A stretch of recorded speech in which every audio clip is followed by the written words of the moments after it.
I found the second phone while looking for batteries in Emily's nightstand. Not hidden exactly, just tucked behind a stack of romance novels she'd been reading lately. A cheap Android burner, the kind you buy at gas stations with cash. The kind nobody owns unless they have something to hide. My hands went numb as I pressed the power button. 3% battery left. The screen lit up, no password protection, and my wife's affair materialized in front of me in a thread of messages that made my stomach drop through the floor. Miss you already. Can still feel you inside me. Tuesday afternoon, Paul's at work until 6. Wore the red lingerie you bought. Wish you could have seen it before I took it off. I sat on the edge of our bed. The bed where we'd made love just 2 nights ago, where she'd looked into my eyes and told me she loved me, and scrolled through 3 months of messages. 3 months of lies. 3 months of my wife sleeping with someone named Tyler while I worked 60-hour weeks at the firm to save for the house she kept saying she wanted. The most recent message was from yesterday. Tomorrow at the Riverside Inn. Room 247, 2 p.m. I checked my watch. Thursday, 1:47 p.m. The rational part of my brain, the part that had gotten me through law school and made me one of the youngest partners at Whitman and Associates, told me to put the phone down. Call a lawyer. Document everything properly.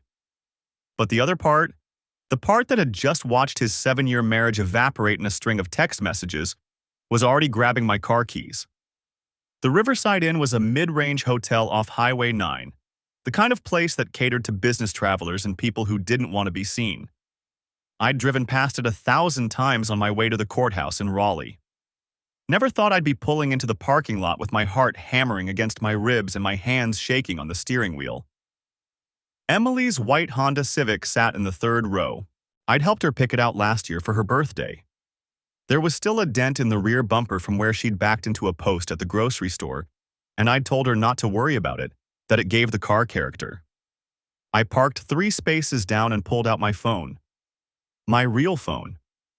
The one I'd used to call Emily every day at lunch for the past 7 years to ask about her day and tell her I loved her.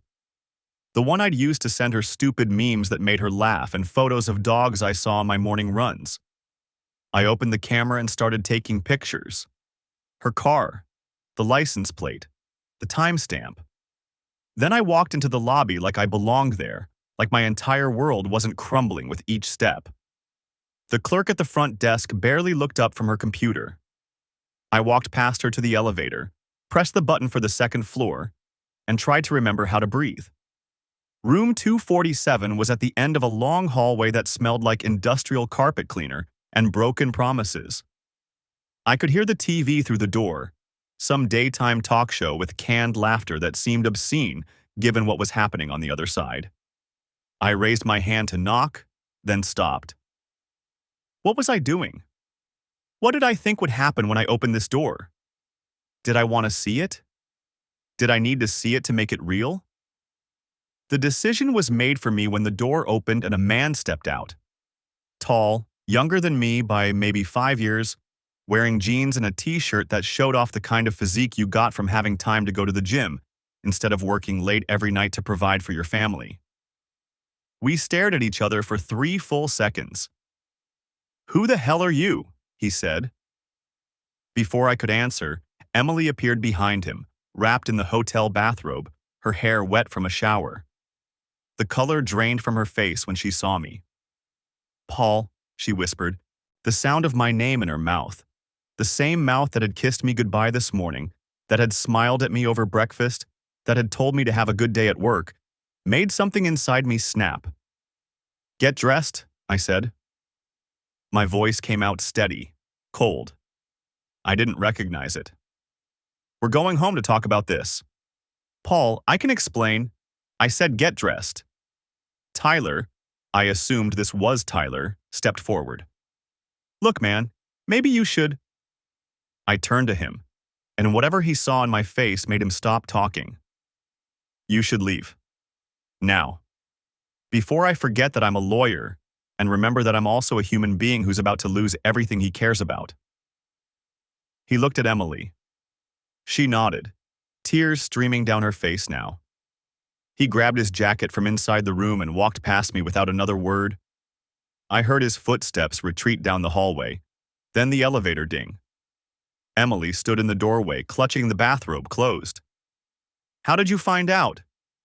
I pulled the burner phone from my pocket and held it up. "You left this in your nightstand. No password. Very sloppy for someone running a 3-month affair." She closed her eyes. "Paul, please. Let me explain. Let me get dressed." I turned away from her. "I'll be in the car. You have 5 minutes." I walked back down that hallway, past the elevator, down the stairs, and out into the parking lot where the afternoon sun was shining like nothing had changed, like the world hadn't just tilted off its axis. The 5 minutes stretched into 8 before Emily appeared in the passenger side mirror, walking across the parking lot with her purse clutched against her chest like armor. She'd dressed in the same clothes she'd left the house in, jeans and a cream sweater I'd watched her pull on this morning while I knotted my tie. The normalcy of the memory felt obscene. She opened the door and slid into the seat without looking at me.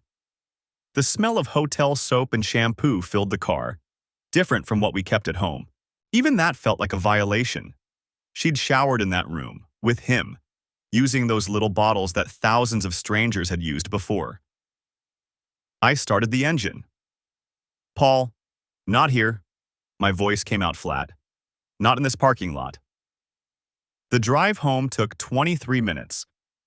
I know because I watched every digit change on the dashboard clock, counting down the silence between us. Emily kept her hands folded in her lap, her knuckles white. Twice she opened her mouth to speak. Twice I increased the volume on the radio just enough to make conversation pointless. When we pulled into our driveway, the house looked exactly as it had when I'd left it 90 minutes ago. Same blue shutters, same flower boxes Emily had planted last spring, same welcome mat we'd picked out together at Target. The continuity felt wrong. Everything should have looked different now. Inside, Emily went straight to the kitchen and poured herself a glass of water with shaking hands. I watched her drink it, watched her throat work as she swallowed, and felt nothing but a cold, analytical detachment settling over me like a second skin. This was the same composure I used in depositions, the same emotional distance I maintained when cross-examining hostile witnesses. "How long?" I asked. She set the glass down too hard. Water sloshed over the rim. "Paul, please, can we just—" "How long, Emily?" 3 months. Her voice barely rose above a whisper. "A little over 3 months." I nodded, filing the information away. 3 months. 90 days of lies. 90 nights of her coming home to our bed after book club, after yoga, after whatever excuse she'd manufactured. 90 mornings of kissing me goodbye before I left for the office. "Where did you meet him?" "Does it matter?" "Yes." She wrapped her arms around herself. "The gym. He's a trainer there." Of course he was.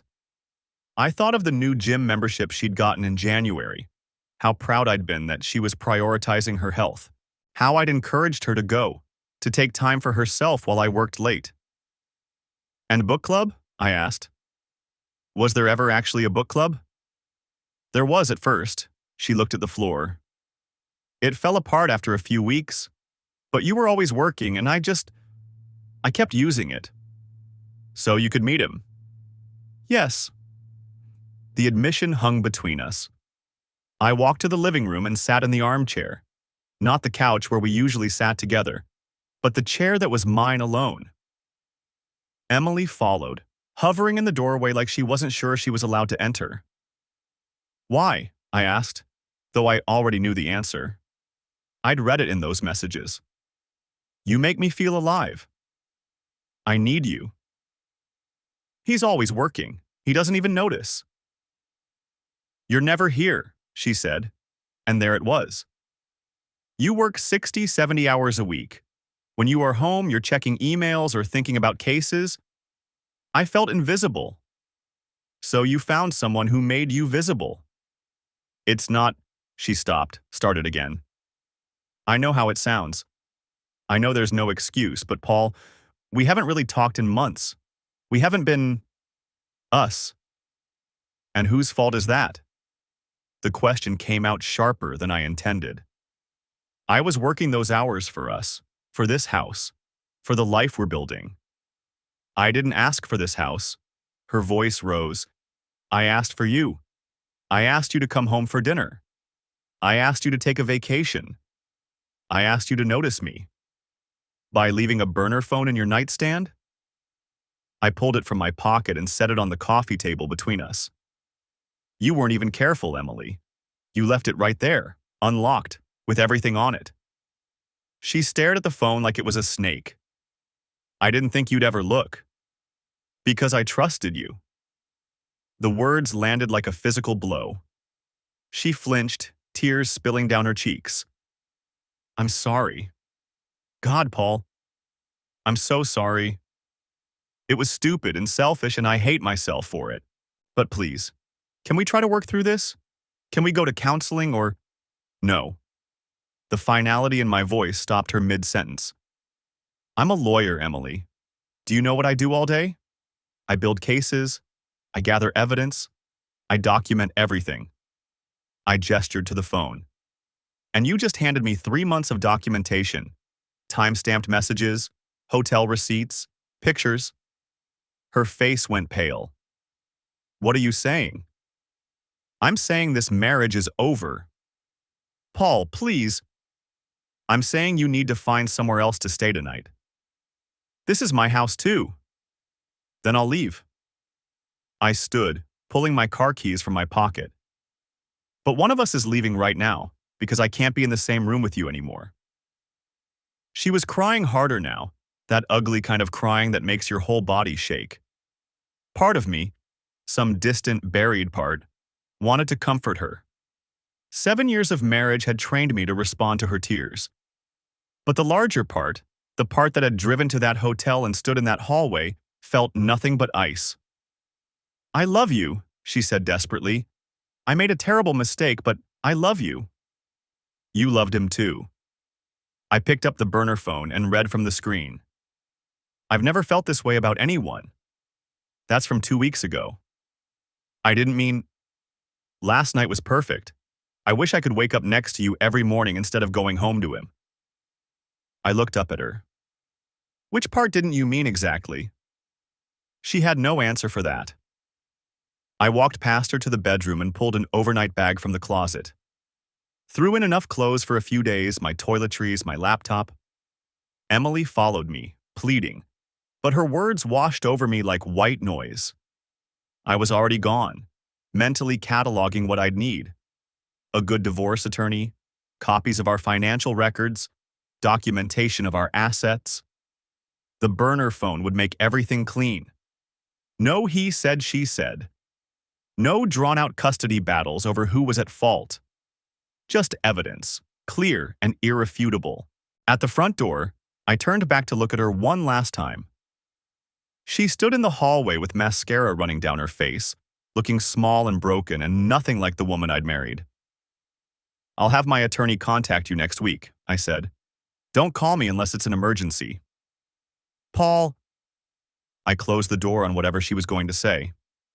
In my car, I sat in the driveway for a long moment, staring at the house I'd bought because Emily loved the bay windows, the house where we'd planned to raise kids someday, the house that was supposed to be our forever home. My phone buzzed, a text from Emily. Please come back. We can fix this. I deleted it without responding and pulled out of the driveway. The Holiday Inn off Highway 9 had rooms available. I checked in using the firm's corporate rate, carried my bag to a second-floor room that smelled like air freshener and stale coffee, sat on the edge of the bed and stared at the burner phone in my hand. 3 months of messages. 3 months of evidence. I opened my laptop and started a new document, typing out a timeline with dates and details while everything was fresh. This is what I was good at. Building cases, organizing facts, creating narratives that would hold up under scrutiny. By midnight, I had 17 pages documenting the affair. Hotel names and dates cross-referenced with Emily's calendar. Screenshots of the most damning messages. A list of our shared assets and my preliminary thoughts on division. I should have felt something. Anger, grief, betrayal. Instead, I just felt tired. My phone buzzed again. Another text from Emily. I'm so sorry.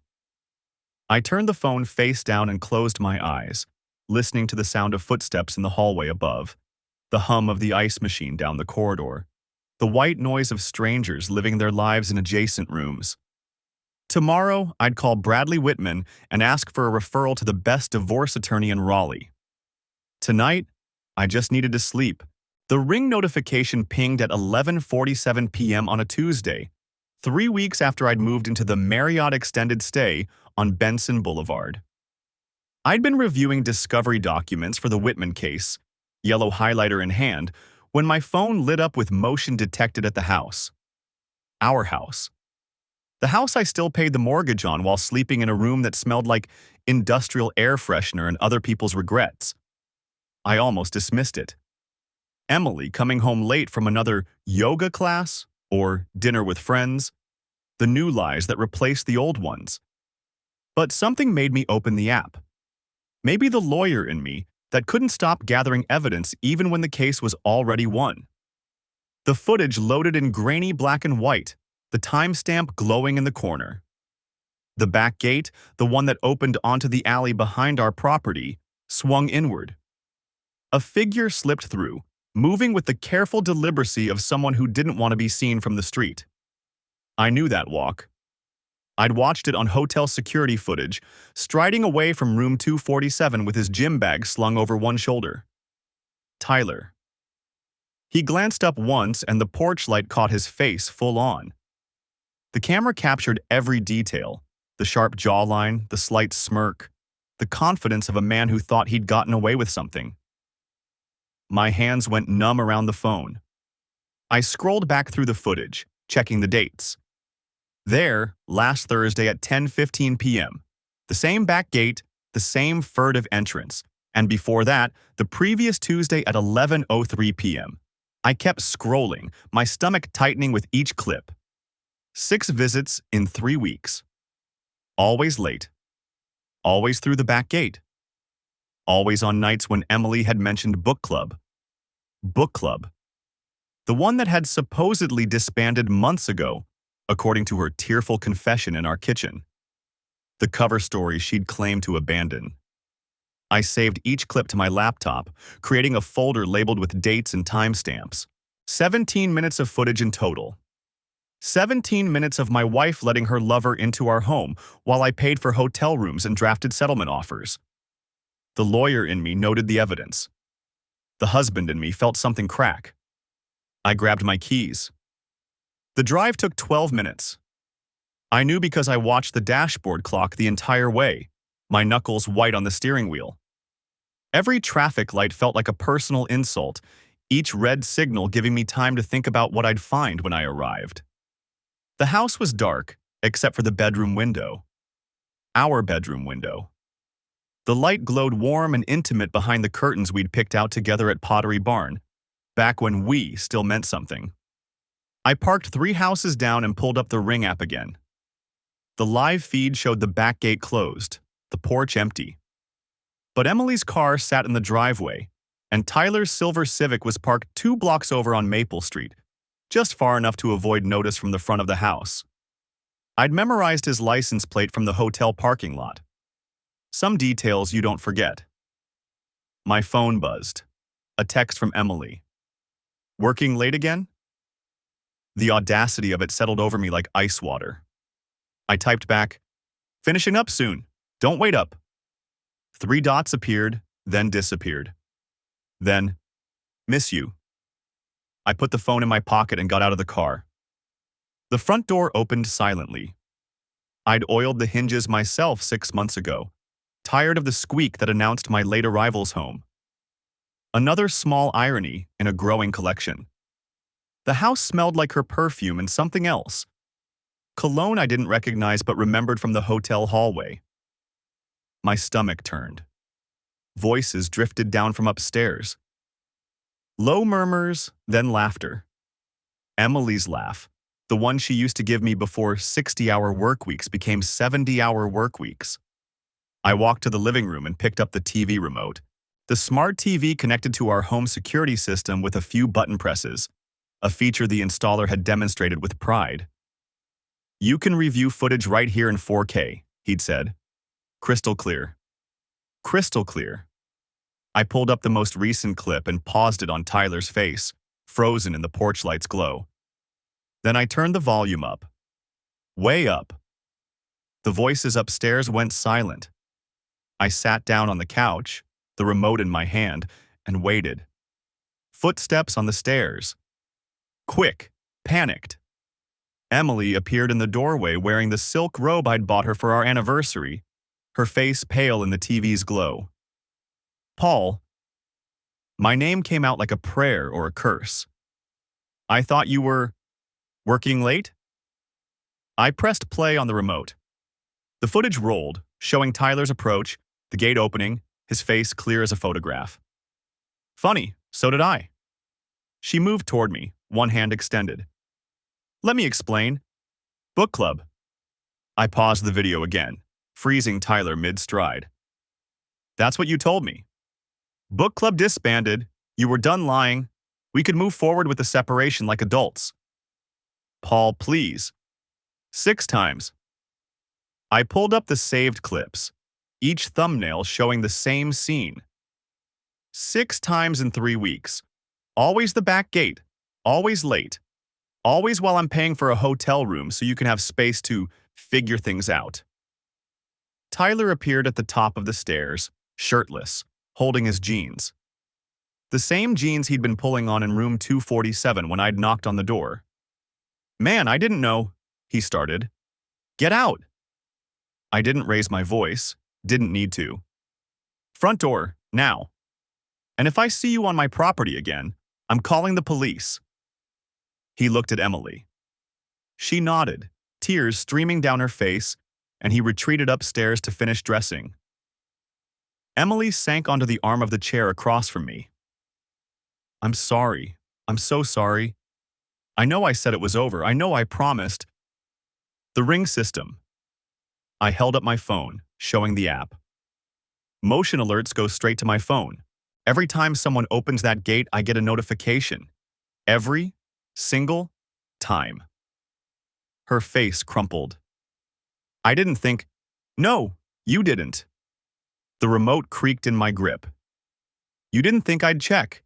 You didn't think I'd care. You didn't think at all." Tyler came down the stairs, fully dressed, moving fast. He didn't look at either of us, just headed for the front door. It closed behind him with a soft click. Emily stood, wrapping the robe tighter. "What are you going to do?" I looked at the frozen image on the TV screen, Tyler's face, clear as a mugshot, caught in the act of sneaking into my house, into my bedroom, into my marriage. I'm going to make sure everyone knows exactly what book club really means. The next morning, I stopped at FedEx office on my way to the firm. The clerk, a college kid with purple hair and bored eyes, didn't blink when I asked for 40 color prints of the Ring footage. I'd chosen the clearest shot, Tyler's face in the porch light, the timestamp visible, the back gate open behind him. "Anything else?" the clerk asked. "Envelopes, the nice ones." I addressed each envelope by hand during my lunch break, using the contact list Emily had left on the kitchen counter, her book club roster from 2 years ago, before it had supposedly disbanded. 12 names, 12 addresses in our neighborhood and the surrounding area. Inside each envelope, I placed a printed still from the Ring footage and a note card. The message was simple: chapter closed. I mailed them that afternoon. The Ring app became my new obsession. I set the front porch speaker to loop the footage on a continuous cycle, the audio playing Tyler's footsteps and the gate's creak on repeat.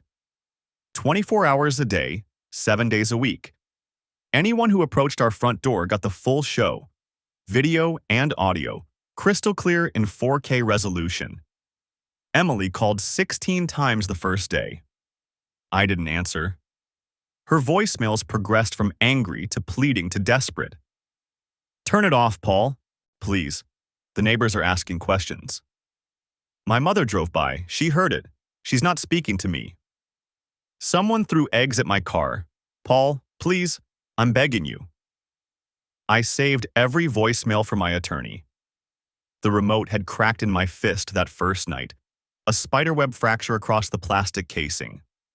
I'd ordered a replacement the next day, but I kept the broken one in my desk drawer at the hotel. A reminder that even controlled fury had its limits. On Friday, my phone rang with an unknown number. I answered out of habit. "Is this Paul?" A woman's voice, tight with anger. "This is Jennifer Lawson. I hosted Emily's book club." "Not anymore, I'm guessing." A long pause. "You had no right to involve us in your marriage problems. You involved yourself when you provided the cover story." I kept my voice level, professional. "How many times did Emily tell you she was at book club when she was actually at the Riverside Inn?" The line went dead. That evening, Emily sent a single text. "The club is done. Everyone hates me. Are you happy now?" I looked at the message for a long time before responding, "See you in court." The doorbell camera caught everything in high-definition clarity. Tyler's face illuminated by the porch light at 9:47 p.m., his hand reaching for the back gate latch, the quick glance over his shoulder before slipping through. The timestamp burned in the corner like evidence exhibit A. I'd been reviewing the footage for 40 minutes when my phone buzzed with a call from an unknown Portland number. I let it go to voicemail. 30 seconds later, it buzzed again. Same number. "Paul Brennan." "Mr. Brennan, this is Officer Janet Kowalski with Portland PD. We've received a noise complaint regarding your property at 2847 Maple Grove Drive. Multiple neighbors have called about audio playing continuously from your residence." I leaned back in the Marriott desk chair, watching the ring footage loop on my laptop for the 14th time. That's my security system. It's my property. "Sir, the complaint indicates explicit audio content being broadcast at high volume 24 hours a day. We're going to need you to turn it off." "It's just security footage. Time-stamped video evidence." A pause. "Mr. Brennan, I'm looking at the complaint log. Your neighbors are reporting intimate sounds. One complainant has young children." I closed my eyes. Emily must have changed the footage, replaced it with something from Tyler's phone. Or she'd found a way to hack the speaker system I'd rigged. "I'll take care of it," I said. "Within the hour, please. Otherwise, we'll need to send an officer to your residence." After she hung up, I pulled up the Ring app and killed the audio feed remotely. The speaker went silent. I sat there in the manufactured quiet of the extended stay hotel, the heating unit clicking on with a mechanical wheeze. My phone buzzed again. A text from Jessica, one of Emily's book club friends. "Got your package. We need to talk." I deleted it. Another buzz. Different number. "This is Amanda from book club. What you did was cruel and unnecessary. Emily is devastated." I blocked the number. Then came the email, landing in my inbox with a soft chime that felt too cheerful for its content. The sender was listed as Book Club Collective, a group email address I didn't recognize. "Paul, what you've done crosses every line of decency and privacy. Mailing those photos to people who had nothing to do with your marriage problems is harassment. We've contacted an attorney about pursuing a restraining order and potential civil action for emotional distress. Emily made a mistake. She's owned it. But your vindictive campaign has caused real harm to real people. Women who were simply part of a social group, not accomplices to anything. This ends now. Remove all footage from public platforms. Stop contacting any members of our group. If you continue, we will pursue every legal avenue available. Sincerely, the Riverside Book Club." I read it twice, then forwarded it to my personal email folder labeled Divorce Evidence. The irony wasn't lost on me. Emily's friends threatening legal action while she'd been using their book club as cover for a 3-month affair. The collective moral outrage felt hollow. But they weren't wrong about the harassment angle. I'd crossed a line mailing those photos. In the cold clarity of professional assessment, I could see it. Revenge dressed up as disclosure, public shaming masquerading as truth-telling. A judge wouldn't care about my justifications. I opened a new email to my attorney, Gregory Walsh, and typed out the situation in clinical bullet points. Sent it. His response came back within 15 minutes. Paul. Stop immediately. Cease all contact with third parties. Remove any public postings. Document everything they send you, but do not respond. We have more than enough for the divorce proceedings. This kind of behavior only hurts your position. Let me handle the legal strategy. Call me tomorrow at 9 a.m. Greg. I closed the laptop and stared at the hotel room wall, at the generic landscape painting that probably hung in 10,000 identical rooms across the country. A mountain scene, trees reflected in still water, everything peaceful and false. The knock on my door came at 11:23 p.m. I checked the peephole. Emily stood in the hallway, arms wrapped around herself, eyes red.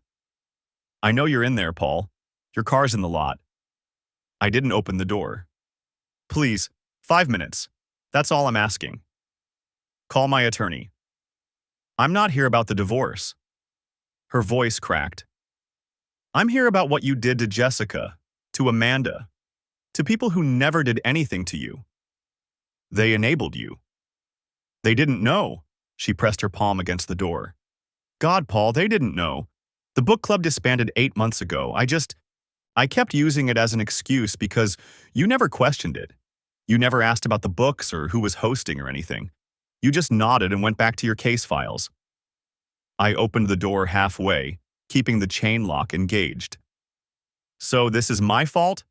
I didn't ask enough questions about your fake book club, so I'm responsible for you lying? That's not what I'm saying. She looked smaller somehow, diminished in an oversized sweatshirt I recognized from our honeymoon in Vancouver. What you did, mailing those photos, Jessica's husband saw them. He thought she was involved. They had a huge fight.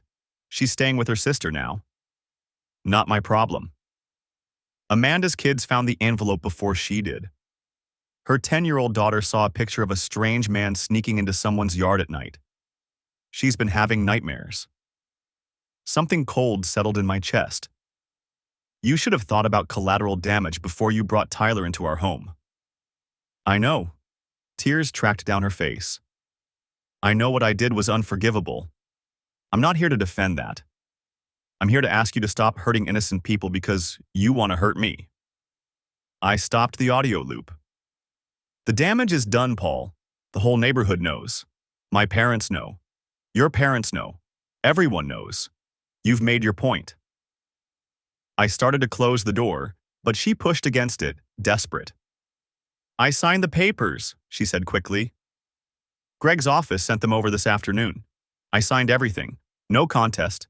You get the house, the security system, all of it. I'm not fighting you on anything. That stopped me. Why? Because I'm tired. She wiped her eyes with her sleeve. I'm tired of fighting. I'm tired of being angry. I'm tired of you being angry. I just want it to be over. Where's Tyler? Gone. He left 2 days after you caught us the second time. Moved back to Seattle.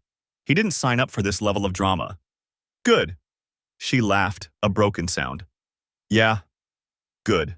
Turns out sneaking around is exciting. Being publicly humiliated and threatened with restraining orders? Not so much. We stood there in the doorway, the chain lock between us like everything else. A barrier that looked substantial but could be broken with one hard push. The book club women want an apology, she said finally. They can want whatever they like. Paul, I'm done, Emily. With you, with Tyler, with this whole situation. Tell your friends I won't contact them again. That's the best I can offer." She nodded slowly, accepting the terms. "The security system is yours. I had the lawyer put it in the settlement. Every camera, every sensor, every speaker. You can watch the house forever if you want. Guard it against whatever you're afraid of." "I'm not afraid of anything." "Yes, you are." She met my eyes through the gap in the door. "You're terrified that if you stop being angry, you'll have to feel everything else underneath it. The loneliness, the failure, the part where we both let this marriage die long before I ever met Tyler." I closed the door, locked it, stood there listening to her footsteps fade down the hallway, the elevator ding, the mechanical hum of the hotel settling into its late-night rhythm. My phone buzzed one last time. A message from Greg. 9 a.m. tomorrow. Don't forget. I wouldn't. I never forgot appointments, deadlines, or evidence that needed documenting. That was my gift and my curse. The ability to remember every detail, catalog every betrayal, build an airtight case against the people who hurt me. The Ring app sat open on my phone, showing all 6 cameras around the house. Empty rooms, dark hallways. A back gate that would stay locked now, monitored by motion sensors and high-definition clarity. I'd won. The house was mine. The security system was mine. Every square foot of property would be documented and guarded. But Emily was right about one thing. I had no idea what I was protecting anymore. The house sold in 42 days. I watched the listing go live from my apartment. The same photos Emily and I had commissioned 2 years ago when we'd talked about upgrading. The realtor hadn't even needed new shots, just recycled our dreams and slapped a price tag on them. Gregory called when the offer came through. "It's a good number," he said. 20,000 over asking. Young couple, pre-approved, minimal contingencies. Take it. "You sure you don't want to counter? Market's hot right now. We could—" "Take it, Gregory." I didn't tell him I'd already driven past twice that week. Didn't mention that I'd parked 3 houses down on Tuesday evening and watched Emily load boxes into her sedan. Or that I'd noticed the Ring doorbell. My Ring doorbell, the one I'd paid for, the one that had documented everything, was gone. Just a clean rectangle of unfaded paint where it used to be. She'd taken it down. Of course she had. The closing happened on a Thursday. I didn't attend.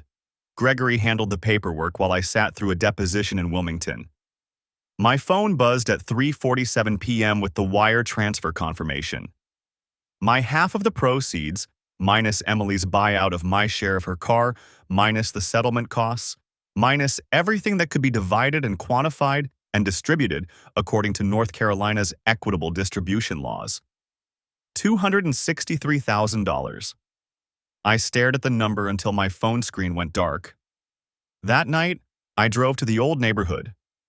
Not to the house. I wasn't that pathetic. Just close enough to see the lights on in the Caldwell place, where Jessica had lived before her husband moved her and the kids to her mother's in Greensboro. The house had been empty for 2 weeks before a rental sign appeared. I kept driving. The apartment complex where I'd been living since February sat off Capitol Boulevard. One of those modern builds with fake wood vinyl flooring and granite countertops thin enough to see light through. The lease called it luxury urban living. It was a box with a parking space and a gym I never used. I pulled into my assigned spot, 247, which had seemed funny in a bleak way when I'd signed the lease, and sat with the engine running. The dashboard clock read 9:23 p.m. I had case files waiting upstairs. A motion to compel due tomorrow. Emails from clients who paid $400 an hour for my attention. Instead, I opened my phone and navigated to the Ring app. The devices were still listed. Front door, back gate, driveway, all showing offline in gray text where the live feeds used to be. I'd kept paying the subscription. $20 a month for cloud storage of absolutely nothing. Gregory had mentioned it during our last meeting, suggested I cancel the service now that the house was sold. Save myself the recurring charge. I hadn't. My finger hovered over the front door device. I tapped it anyway, knowing what I'd find. The screen loaded to show the last recorded event. March 3rd, 2:14 p.m. The timestamp when Emily had disconnected it. But the video history was still there. 30 days of rolling storage, then 60 days of saved events I'd flagged. I scrolled back through March, through February, through the greatest hits of my marriage's collapse. There, Tyler's face in the porch light, January 15th, 10:47 p.m., book club night. There, Tyler, again, January 22nd, same time, same smirk. There, my own face, December 28th, 6:52 a.m., leaving for the office in my good suit. Emily had kissed me goodbye that morning. I remembered because she'd tasted like coffee and cinnamon toothpaste. The next saved clip showed Tyler arriving at 11:30 a.m. I locked my phone and went inside. The motion to compel took 3 hours. I worked at the kitchen counter because the apartment didn't have space for a proper desk. My laptop balanced on a stack of case files, my notes spreading across the granite like evidence at trial. By 12:30 a.m., I'd crafted 8 pages of legal argument explaining why opposing counsel's client needed to produce the requested documents within 14 days or face sanctions. I was good at this, making people produce what they'd rather keep hidden. I sent the draft to my paralegal and closed the laptop. The apartment was quiet except for the refrigerator's hum and occasional voices from the unit above, a couple who fought every Tuesday and Thursday like clockwork. Tonight was Thursday. Right on schedule, a woman's voice rose sharp enough to pierce the ceiling, followed by a door slam that rattled my light fixtures. I walked to the window. My apartment faced the parking lot, which faced Capitol Boulevard, which faced a strip mall with a 24-hour fitness center and a Waffle House. At this hour, the gym was empty except for one guy on a treadmill, visible through the floor-to-ceiling windows. He ran with the focused intensity of someone trying to outpace something. I knew that feeling. My phone buzzed. A text from my brother, Daniel. Mom wants to know if you're coming to Easter dinner. Says she hasn't seen you since Christmas. Christmas had been before I'd found the phone, before I'd known. I'd sat at Mom's table and eaten ham and sweet potato casserole while Emily had smiled and complimented the green beans and played the part of the daughter-in-law my mother adored. I typed back, "Tell her yes." 3 dots appeared, then disappeared. Then, "You okay?" "Fine, working late." "It's 1 a.m. Big case." The dots appeared again and stayed there for 15 seconds before vanishing without a response. Daniel knew better than to push. He'd learned that during the divorce when he'd tried to get me to talk about it, and I'd reminded him I talked for a living and didn't need practice. I set the phone face down on the counter. The Ring app was still open when I picked it up again. I'd meant to close it, but my thumb found the video history instead, scrolling back further, past January, past December, back to November when the leaves had been turning and Emily had asked if we could get a security system because she'd heard about break-ins in the neighborhood. I'd researched systems for 2 weeks, read reviews, compared features. Chosen Ring because of the integration, the cloud storage, the ability to check the cameras from anywhere. "You're so thorough," Emily had said when I'd shown her the specs. "That's what I love about you. You think of everything." November 12th, 3:47 p.m. Installation complete. The camera's first recording showed me testing the motion sensor, waving at the lens like an idiot. November 19th, 10:52 p.m. Tyler's first appearance. Not at the front door. He'd learned the camera placement too quickly for that. But the driveway camera had caught him parking 2 houses down. The back gate camera had caught him entering our yard. I'd installed the system November 12th. Tyler had shown up November 19th. 7 days. I sat down on the couch, a sectional I'd bought from a furniture warehouse because the apartment had come empty and I'd needed somewhere to sit. The leather was stiff, still breaking in, It didn't feel like mine. Nothing in this apartment felt like mine. I opened my laptop again and pulled up the real estate listings. Not for houses. I wasn't ready for that. But I scrolled through them anyway, watching the algorithm learn my preferences. 3 bedrooms, 2 baths, garage, fenced yard, security system, always a security system. A listing caught my eye. A craftsman-style house in Oakwood, recently renovated, smart home integration throughout. The photos showed hardwood floors and crown molding and a kitchen with an island big enough for case files.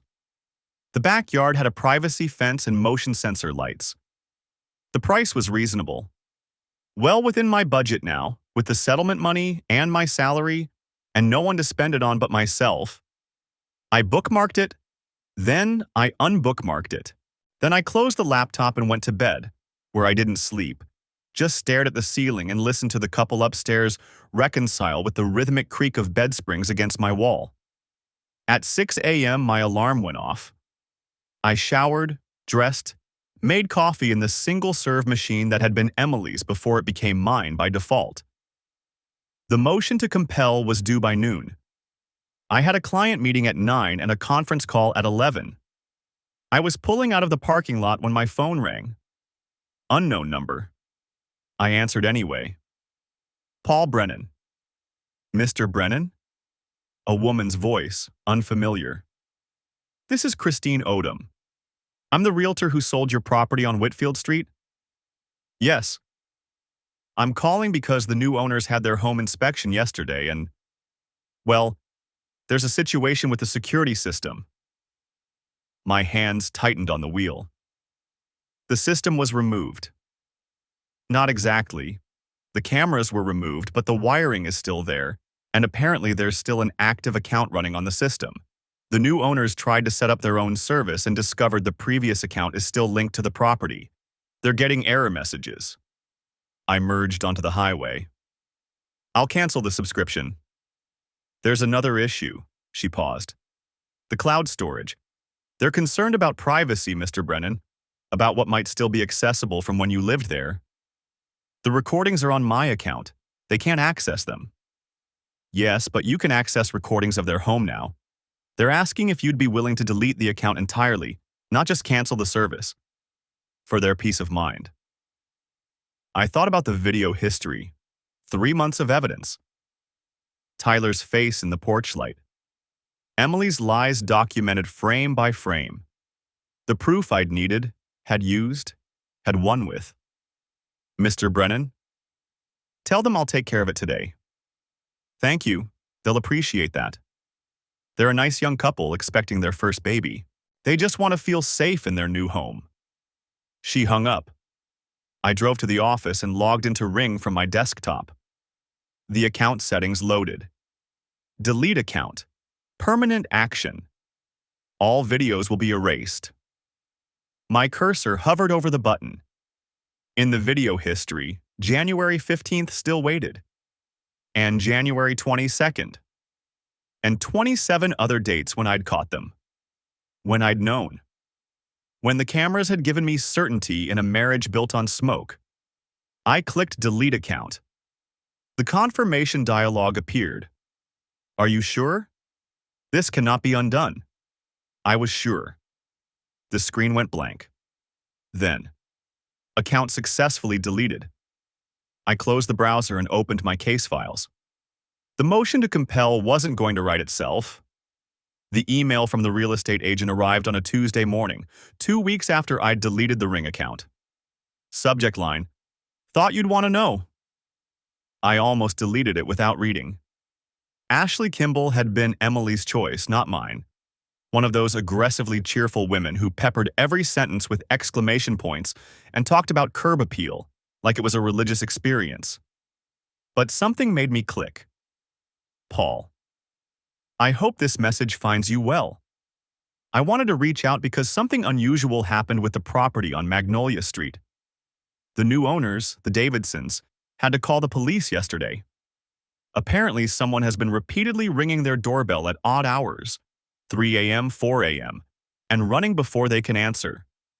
The ring footage shows a woman matching Emily's description.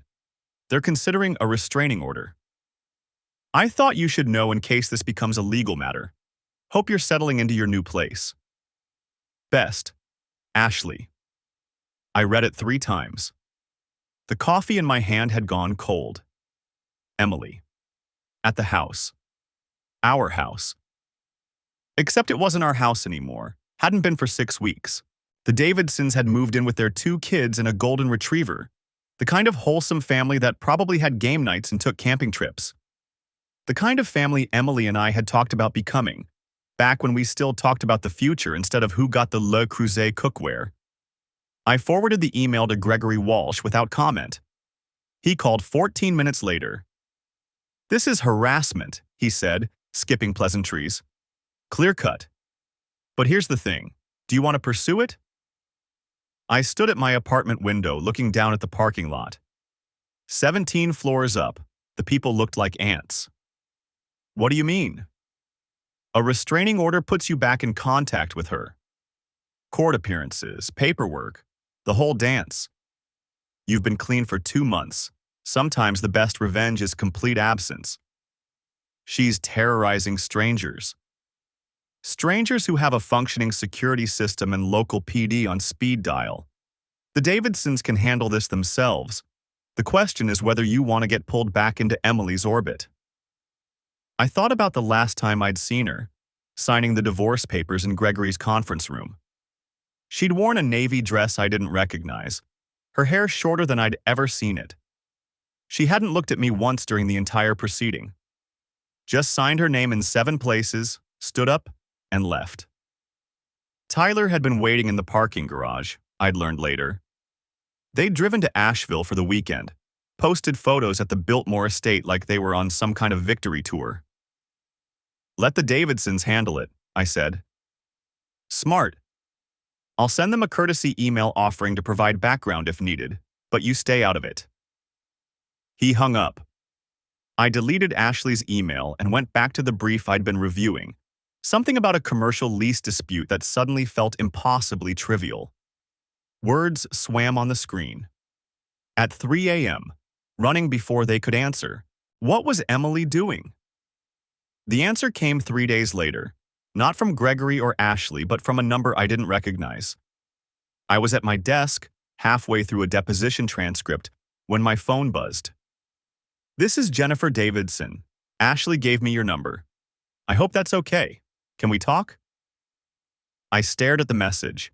The smart move was to delete it, refer her to Gregory, maintain the boundaries he'd advised. Instead, I typed, "When?" "Tonight? There's a coffee shop on Henderson Street. Brewed Awakening. 7 p.m.? I agreed before I could talk myself out of it.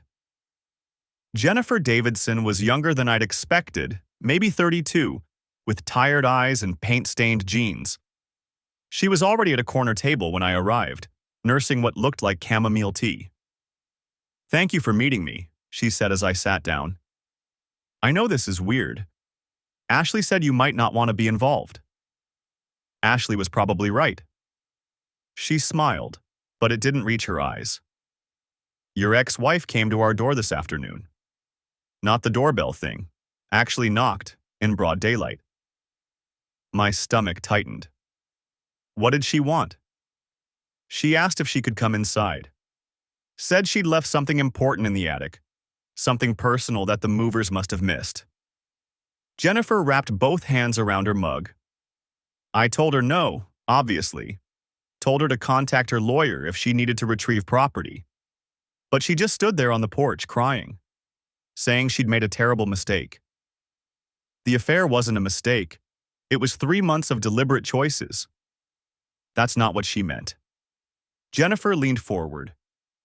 She said selling the house was the mistake, that she shouldn't have signed the papers, that this was supposed to be where she raised her children.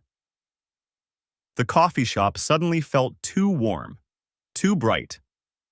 A barista called out someone's order, a caramel macchiato with extra whip, and the normalcy of it felt obscene. Did she say anything else? She asked if we were happy there, if the house felt like home. Jennifer's voice dropped. She said some houses remember their owners, that the walls hold on to things. That's not, I stopped. What was I going to say? That it wasn't like Emily to talk that way? I'd thought I knew what was like Emily, and I'd been catastrophically wrong. Did you call the police? My husband wanted to. I told him to give her 24 hours to back off before we escalated. She met my eyes. Ashley mentioned you have ring footage from when you lived there, months of it. I was wondering if you'd noticed anything unusual before the affair came out. Anything that might explain why she's fixating on the house instead of moving on. I thought about the footage I'd watched obsessively for weeks. Tyler entering through the back gate, always at night, always when I was supposedly at the office. Emily letting him in, her body language relaxed in a way it never was with me anymore. The kiss in the doorway before he left, casual and familiar. The way she'd check the street before closing the gate, making sure no one saw. Nothing unusual, I lied. Just the affair. Jennifer studied me for a long moment.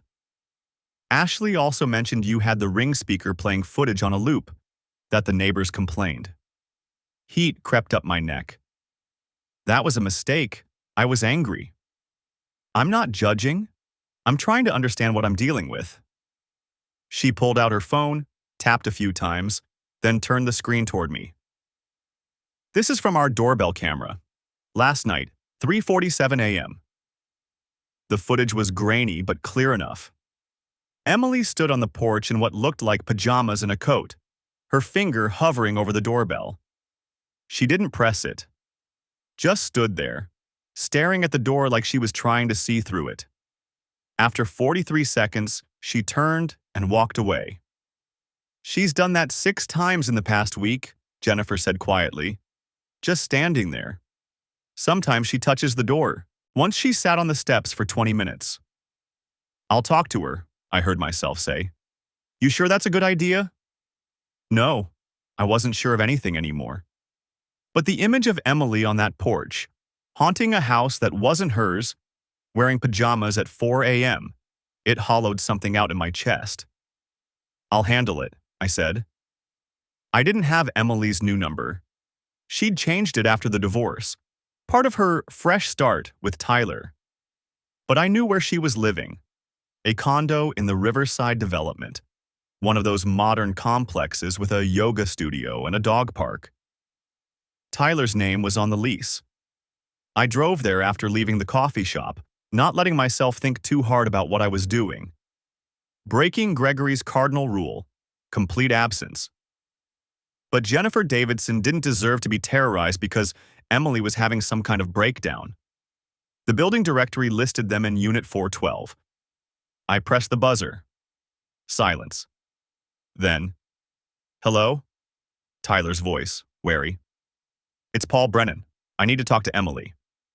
A long pause. She's not here. Then where is she? That's none of your business anymore, man. The casual dismissal ignited something in my chest. She's harassing the people who bought our house, making it my business. Put her on. I said she's not. I'm standing in your lobby, Tyler. Either buzz me up or come down. Your choice. Another pause. Then the door lock clicked open. Tyler met me in the lobby, not the apartment. He looked different than I remembered. Thinner, with shadows under his eyes that hadn't been there in the hotel hallway.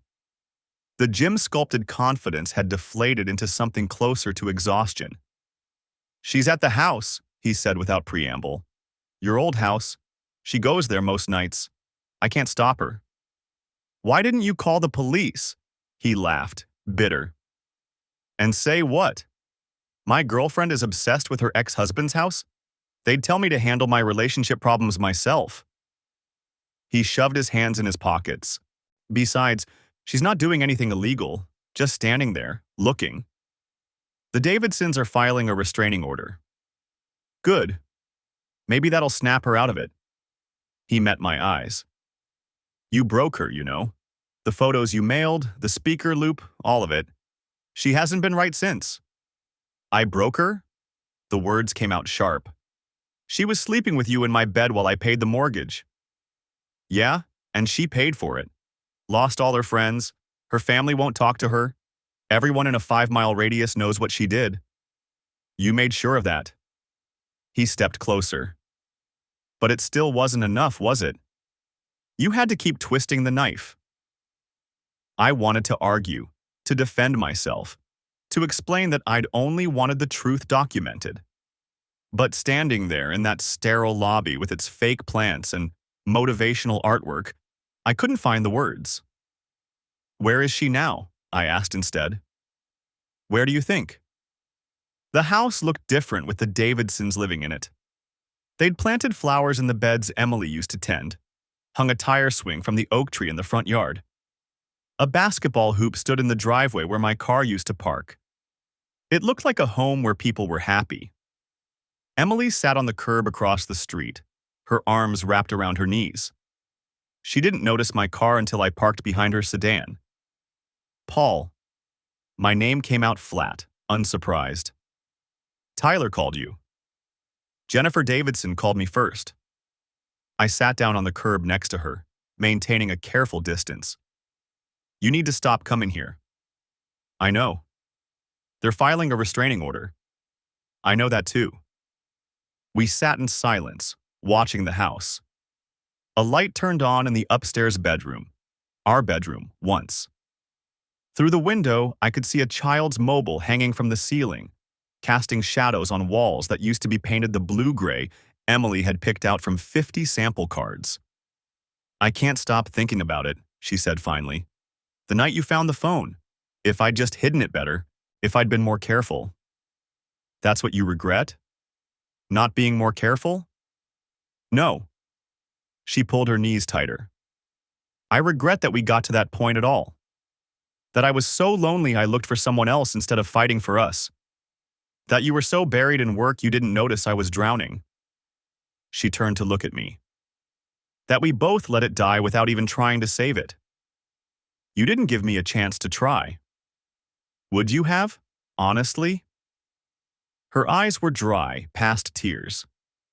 If I'd come to you 6 months before Tyler and said I was unhappy, that I needed more from you, would you have changed? Or would you have told me you were working toward our future and asked me to be patient a little longer? I wanted to say I would have changed, that I would have come home earlier, taken that vacation she'd begged for, noticed when she stopped asking about my day because I never asked about hers. But the honest answer sat heavy in my chest. I don't know, I said. Neither do I, and that's what keeps me up at night. She gestured toward the house. I come here because it's the last place where I can remember us being happy. Really happy, not just going through the motions. Before the affair, before the long hours, before we stopped being Paul and Emily and became two people sharing an address. That was 3 years ago. I know, pathetic, right? She stood, brushing off her jeans. Don't worry, I won't come back. The Davidsons deserve to feel safe in their home. Everyone deserves that. She walked to her car, then paused with her hand on the door. For what it's worth, I am sorry. Not just for the affair, for all of it. For not being brave enough to tell you I was unhappy before I did something unforgivable. For letting you turn me into a villain you could punish instead of a person you used to love. You did that yourself. Maybe. But you helped. She got in her car and drove away. I sat on the curb for another 20 minutes, watching the lights in the house turn off one by one as the Davidsons put their children to bed. A normal evening in a normal home, unmarked by the ghosts Emily and I had left behind. My phone buzzed. A text from Gregory. Heard you met with the new owners. Everything okay? I typed back, handled. Then I drove back to my apartment where I deleted Ashley's email thread and blocked Jennifer Davidson's number. Not out of anger, but out of necessity. Some doors needed to stay closed. 6 months later, I bought a townhouse in North Hills. 2 bedrooms, modern kitchen, a small yard I'd probably never use. No security system beyond the standard deadbolt and chain lock. The realtor seemed surprised when I declined the smart home package. Most buyers want all the bells and whistles, she said. Peace of mind, you know? I'm good with just the basics. I moved in on a Saturday with help from Daniel and two guys from the firm. We ordered pizza, drank beer on the empty living room floor, and nobody asked about Emily. The divorce was old news by then, replaced by fresh office gossip about a senior partner's messy affair with a client. Life moved on. It always did. I still thought about Emily sometimes, at the grocery store when I passed the wine she used to drink, or when a song came on the radio that we'd played at our wedding. But the sharp edges had dulled into something closer to melancholy than rage. We'd both made mistakes. We'd both paid for them. The accounting was done.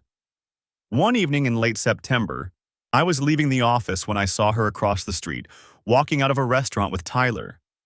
They weren't touching, weren't laughing, just walking side by side with the careful distance of two people still figuring out if they fit.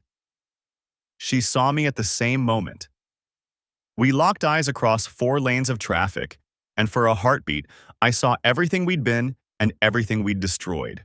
Then the light changed, and we both kept walking in opposite directions. I never saw her again after that.